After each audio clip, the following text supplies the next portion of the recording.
দেখতে দেখতে একটা বছর কেটে গেল। আবার এসে গেল জন্মাষ্টমী উৎসব। আর জন্মাষ্টমী মানেই পুজোর ঢাকে কাঠি। জন্মাষ্টমীর পরের অষ্টমী হলো দুর্গাষ্টমী, সব একসাথে বাঁধা।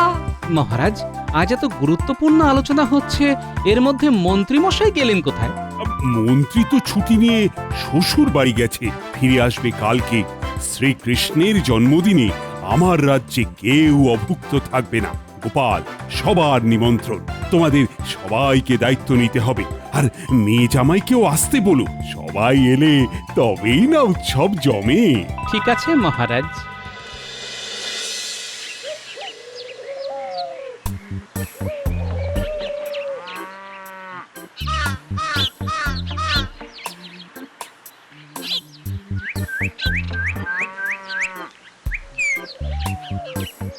ও মা, এ বাবা জীবন যে! তোমরা খুব ভালো সময় এসেছো। হ্যাঁ, মহারাজ তোমাদের কথা জিজ্ঞাসা করছিলেন। তাই কেন গো? তা তোমার কিছু হবে না, দিনক্ষণ মনে থাকে না তো। এই তো সামনে জন্মাষ্টমী, সকলের নিমন্ত্রণ। ও মা গো, হে মহারাজ আমাদের কথা এত ভাবেন? হ্যাঁ, ভাববে না? এ কি যে সে রাজা নাকি? ইনি হলেন রাজাধিরাজ কৃষ্ণচন্দ্র রায়।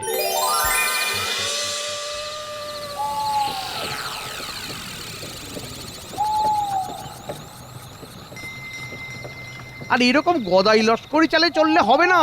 তাড়াতাড়ি চালাও, তাড়াতাড়ি চালাও। কৃষ্ণ কৃষ্ণ বলে সামনের জঙ্গলটা পেরিয়ে গেলে নিষ্কৃতি পাবো, বুঝলে? কেন গো, ওই জঙ্গলে কি আছে? ডাকাত আছে, কতবার তো বললাম গো, দিন থাকতে থাকতে বেরো। কে কার কথা শোনে?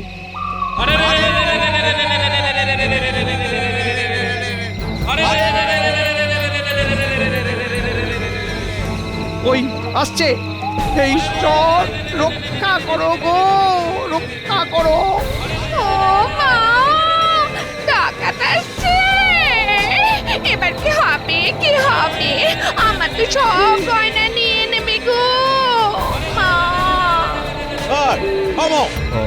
আমাকে ছেড়ে দিন সর্দার, আমি তো গরিব মানুষ। বেরিয়ে আসুন মন্ত্রী মশাই, বেরিয়ে আসুন, বেরিয়ে আসুন, বেরিয়ে আসুন। গিন্নিমা, এই তোমরা কি চাও বাবারা? আপনাদের কাছে যা আছে, গলার হার, আংটি, বোতাম, গিন্নিমা যা পড়ে আছেন সব আমাদের হাতে সযত্নে তুলে দিন, তুলে দিন। আর তোমরা কারো আনকে পিছমোড়া করে বাঁধো। ঠিক আছে সর্দার। আমাকে ছেড়ে দাও। ওরে বাবা রে! এ বন্ধু, দয়া করো, আমি খুব তুচ্ছ মানুষ। পুজো মেরে হাত বন্ধ করো না। সর্দার, মন্ত্রী মশাই তখন থেকে খুব বকছেন, এবারে নাকে থামতে বলুন, নইলে কিন্তু একেবারে চুপ করিয়ে দেব। অত কথা আর কি, দাও চুপ করিয়ে। আচ্ছা, তোমরা আমার মতো তুচ্ছ লোককে কেন ধরছো? রাজ্যে অনেক লোক আছে, তাদেরকে ধরো। আমি নিজে তোমাদের সাহায্য করব। যা ঘটছে তা শুনে যাই, তারপর ভাগ্যে যা থাকবে তা হবে। মন্ত্রী মশাই, আপনি দায়িত্ব নিচ্ছেন তো? নিচ্ছি। সামনে জন্মাষ্টমীর পুজো, সবাই রাজপ্রাসাদে পুজোতে ব্যস্ত থাকবে। সেই সুযোগে পুরো কৃষ্ণনগরকে লুটে নেবে। হ্যাঁ, আমরা আপনাকে বিশ্বাস করব কি করে? তাহলে গিন্নিমাকে রেখে দিই। হ্যাঁ, গিন্নিমা, গিন্নিমা আমাদের জামিন রইল। ও মা গো, আমাকে রেখে দেবে মানে? তাহলে তোমাকে রান্না করে দেবে কে? কত যেন সেবা করে, সব সময় দাঁতে দাঁতে পেশে। ওগো, কিছু বলো। দাঁড়াও দাঁড়াও, ভাবতে দাও। হ্যাঁ শোনো ডাকাত সর্দার ভাই, হ্যাঁ তোমরা আমার সাথে চলো। হ্যাঁ, আমার দুজন চেলা আছে, তাদের নাম বটা আর ঘটা। তাদের আমি তোমাদের সাথে দিয়ে দেব, তাতে তোমাদের চুরি করতেও সুবিধা হবে, আর আমাকে তোমরা নজরে নজরে রাখতেও পারবে। না না, এইসব ভুজুং ভাজুঙে বিশ্বাস করবে না সর্দার। আরে বাবা, আরে আমাকে একটু বিশ্বাস করো। আমাকে বিশ্বাস করলে তোমরা লাভবান হবে।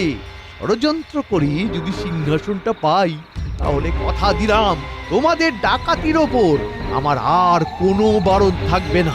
তার মানে আমরা সরাসরি ডাকাতি করতে পারবো, এ কি সত্যি? সত্যি সত্যি সত্যি, এই তিন সত্যি। ঠিক আছে, এই কদিন আমি তোমার বাড়িতে থাকবো। যদি কোনো বেচাল দেখি তাহলে কিন্তু খুব খারাপ হয়ে যাবে। এমন খারাপ হবে যা কিনা কল্পনাও করতে পারবে না, বুঝতে পেরেছো? না ভাই ডাকাত সর্দার, আমি রাজা হলে তোমাকে করব আমার রাজ্যের সেনাপতি। চলো চলো চলো ভাই, তুমি আমার বাড়িতে থাকবে চলো, আর তোমার সাথীরা আমার চেলার ঘরে থাকবে। হ্যাঁ, তারপর পুজোর দিন রাতে সবার ঘর ফাঁকা করে মহারাজকে বন্দি করে নিও। হ্যাঁ ঠিক আছে ঠিক আছে, তাহলে ওই কথাই রইলো, তোরা সবাই ফিরে যা, তোদের আসতে হবে না। জন্মাষ্টমীর দিন সকালেই সবাই আমার সাথে যোগাযোগ করবি, বুঝলি? ঠিক আছে সর্দার, গাড়োয়ানের কি করব? ও এখানেই থাকুক, জঙ্গলি জানোয়াররা আছে, খেয়ে পেট ভরাবে। চলো ভাই চলো, আমরা আমাদের গ্রামে ফিরে যাই। জন্মাষ্টমীর দিন আমাদের কাজ শুরু হবে।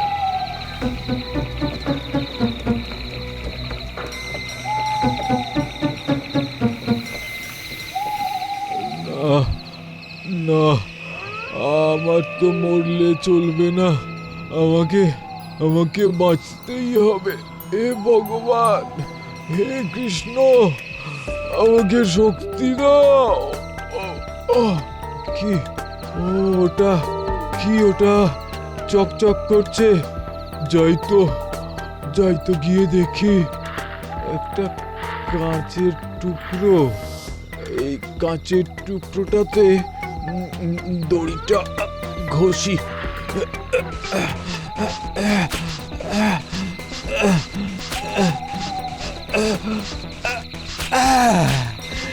মুক্তি মুক্তি মুক্তি।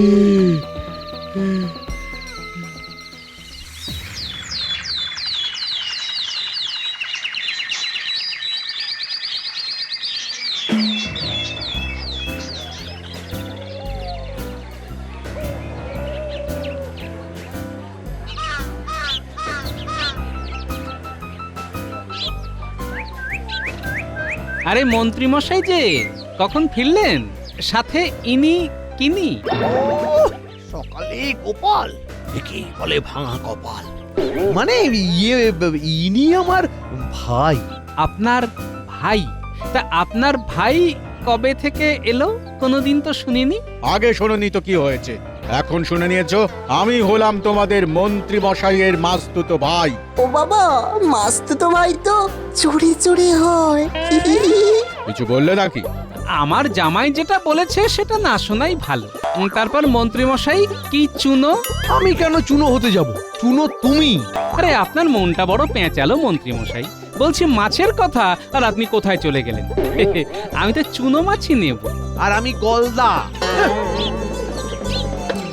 মাস্তুতো ভাই, মাছের বাজারে তো মেছো গন্ধ থাকবেই, কিন্তু মন্ত্রী মশাইয়ের কথার মধ্যে কেন মেছো গন্ধ পাচ্ছি একটু লক্ষ্য রাখতে হবে। বুঝলে বাবা জীবন, তোমাকে একটা গুরুত্বপূর্ণ কাজ দেব, ওটা ঠিকঠাক ভাবে করতে হবে। আমি বুঝে গেছি বাবা, মন্ত্রীমশাইয়ের গা থেকে মেৎস গন্ধের কারণটা জানতে হবে, কি তাই তো? বাহ, একেবারে 10-এ 10। হয়ে যাবে বাবা, আজ থেকেই আমি নজর রাখবো।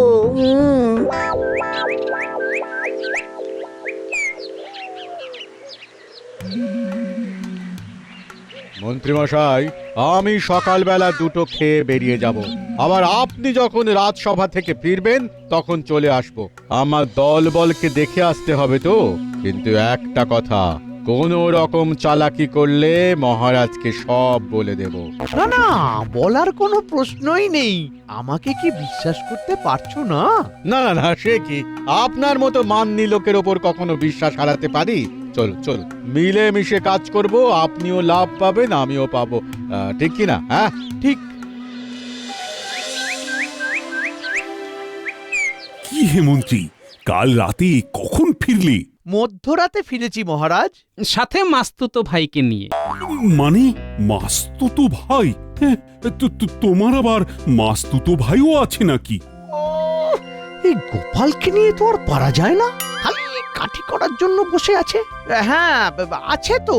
তাহলে জন্মাষ্টমীর দিন সকাল থেকেই মাস্তুতো ভাই আর গিন্নিকে নিয়ে চলে এসো। ঠিক আছে মহারাজ। আহা, নিয়ে আসতে পারতে তো, একটু আলাপ পরিচয় করতাম। সারাদিন বাড়িতে বসে কি করবি?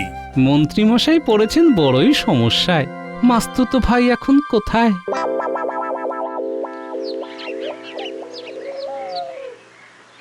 কানামাছি ভো ভো যাকে পাবি তাকে ছো, কানামাছি ভো ভো যাকে পাবি তাকে আমাকে ধরো। ধরেছি ধরেছি। ময় বাবা, এটা কি? ও বাবা, এত লম্বা চুল! এ বাবা, এবার নাকের নিচে চুল। এটা তো গোফ। কি হচ্ছে কি? রসিকতা হচ্ছে নাকি? ওরে বাবা, এখানেও মাস্তুতো ভাই! মন্ত্রী মশাইকে ছেড়ে কোথায় যাচ্ছেন? চলে যাচ্ছেন? আমি কোথায় যাব কি না যাব তোমায় বলবো কেন? পথ ছাড়ো। বাবা বলেছে মেসো গন্ধের কারণটা বার করতে হবে। তোরা খেল, আমি একটু ঘুরে আসছি।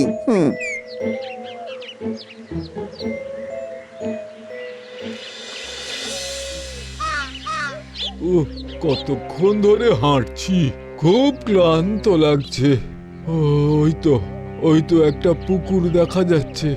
যাই, ঠান্ডা জলে একটু হাত পাটা ধুয়ে আসি।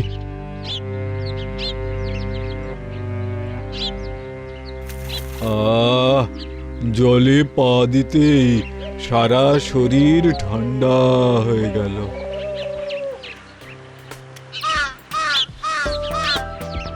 আরে, এই ডাকাত সর্দার না? ওরে বাবা, হ্যাঁ তাই তো। আমাকে দেখতে পেলেই তো ভবলীলা সাঙ্গ করবে। ওরে বাবা রে, লুকিয়ে পড়ি বাবা।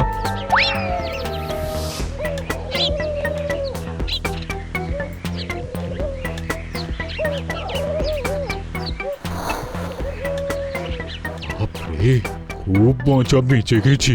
আপদ বিদেয় হয়েছে।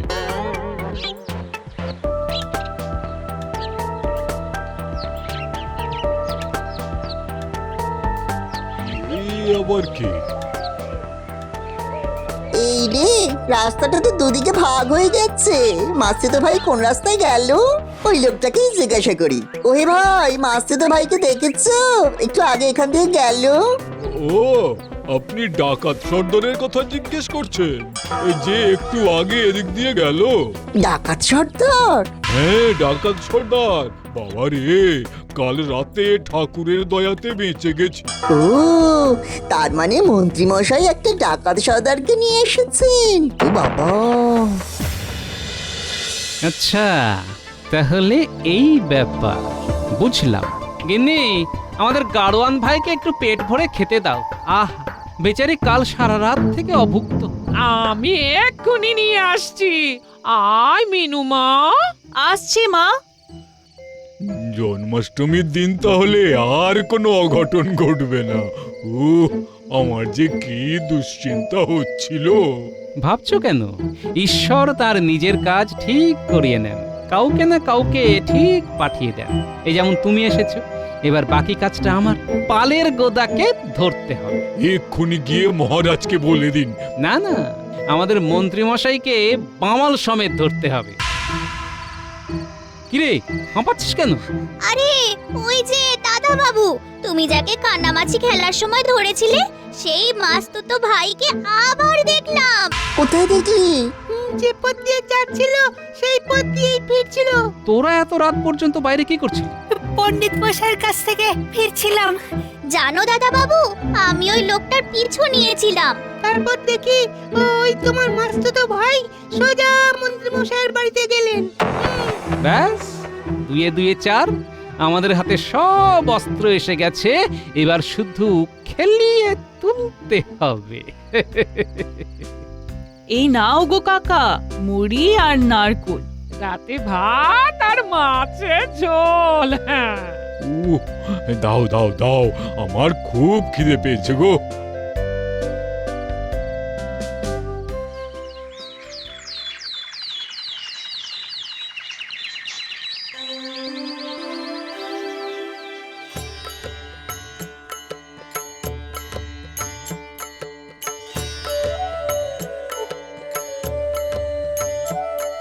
জয় জয় গোবিন্দ গোপাল গদাধর কৃষ্ণচন্দ্র কর কৃপা করুণা সাগর। আয় বস মিনু, এসো গোপাল বউ। পণ্ডিত মশাই আসেননি? এক্ষুনি এসে পড়বেন।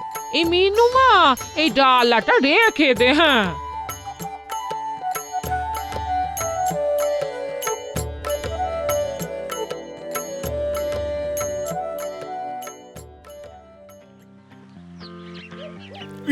জামাই চলে এসেছো?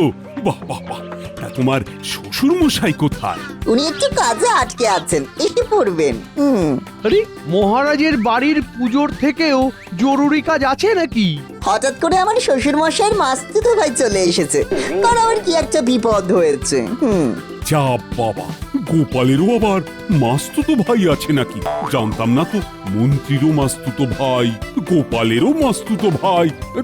ঠিক আছে, তা মন্ত্রী, তোমার মাস্তুতো ভাইকে নিয়ে এলে না তো? মানে ও তো চলে গেছে। হ্যাঁ, এলো আবার চলেও গেল, একবার দেখাও করালে না। বললো কি একটা কাজ আছে, অবশ্য রাতে আসবে। না না না না, গোপালের বড় বাজে কাজ। কোথায় ওর উপর দায়িত্ব দিলাম ভাড়ার ঘর সামলানো। এই তো আমি চলে যাচ্ছি ভাড়ার ঘর সামলাতে। না না না, তোমাকে ওখানে যেতে হবে না জামাই, তুমি বরং ভাড়ার ঘর সামলাও। আর মন্ত্রী, অতিথিরা আসবে সেটা তুমি দেখো। এইখানে এখন আমাদের চুপ করে অপেক্ষা করতে হবে। তোমার কথা মতো এইখানে এই বটা ঘটার বাড়িতে চাঁদের হাট বসবে, আর সব চাঁদগুলো এসে গেলে এই শিকলটা লাগিয়ে দেব, আর তোরা সোজা রাজবাড়িতে গিয়ে খবর দিয়ে আসবি, বুঝলি? ওই দেখো গোপাল দাদু, কারা যেন আসছে।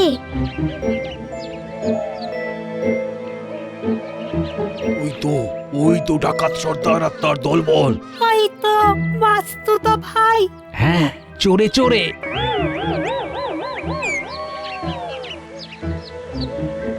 এই বাড়িটায় ঘটা আর বটা থাকে।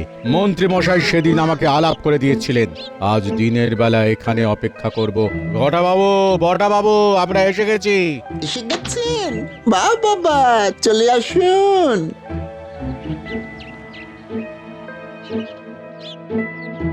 আমার বানর সেনা, যা মহারাজকে খবর দিয়ায়, আর আমরা দুই ভাই মিলে ওদের পাহারা দিই। জানলা দিয়ে শুকনো লঙ্কার গুঁড়ো ছড়িয়ে দিই। আর দেরি না করে মহারাজকে খবরটা দিয়ায়, আর মন্ত্রী মশাইকে সাথে আসতে বলবি। চলো ছাঁচিয়ে দিই।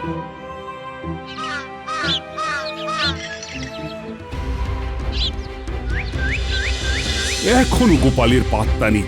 আহ, কি যে করে না ভেবেই পাই না। কাজের সময় গোপালকে পাবেন না, শুধু অকাজে কুকাজে পাবেন। আহ, তুমি আর ধুনো দিও না তো। কি রে, তোদের দাদু কোথায়? দাদু দাঁড়িয়ে আছে বটা ঘটার বাড়িতে। বাবা, বটা ঘটার বাড়িতে গোপাল কি করছে? কি আবার হলো? চলো তো মন্ত্রী। আমি এখানেই থাকি, লোকজন আসবে। না না, গোপাল দাদু আপনাকেও যেতে বলে দিয়েছে। চলুন। চলো চলো, নিশ্চয়ই কিছু একটা ঘটেছে। চলো, বটা ঘটার বাড়ি, গোপাল ওখানে আছে।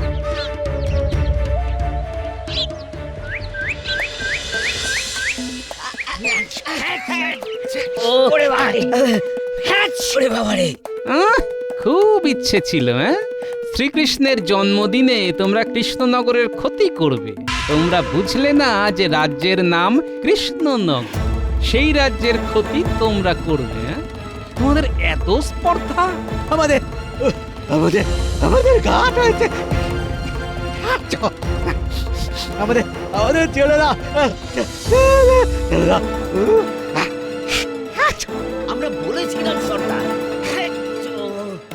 কি হয়েছে গোপাল?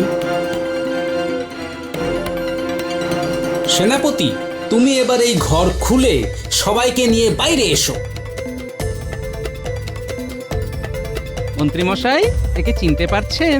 এই সেই গাড়োয়ান যাকে অজ্ঞান করে জঙ্গলের মধ্যে ফেলে চলে এসেছিলেন, আর আপনার মাস্তুতো ভাই ভেবেছিল জঙ্গলি জানোয়াররা খেয়ে নেবে। মহারাজ, ওদের ধান্দা ছিল সবাই যখন পুজোয় ব্যস্ত থাকবে, ওরা সেই সুযোগে পুরো কৃষ্ণনগর লুটে নেবে, সব শেষে রাজপ্রাসাদ লুটবে। কিন্তু কিন্তু রাখে কৃষ্ণ মারে কে? ছি মন্ত্রী ছি, তুমি না রাজ্যের মন্ত্রী, তোমার মনে এই ছি। ওদের আরো ভাবনা ছিল মহারাজকে সরিয়ে দিয়ে মন্ত্রীকে রাজা বানিয়ে প্রজাদের সব জিনিস লুটপাট করে। ছি সেনাপতি, এদের সবাইকে কারাগারে বন্দি করো। আমার কোনো উপায় ছিল না মহারাজ, ক্ষমা ক্ষমা। না না না না না না, কোনো ক্ষমা নেই।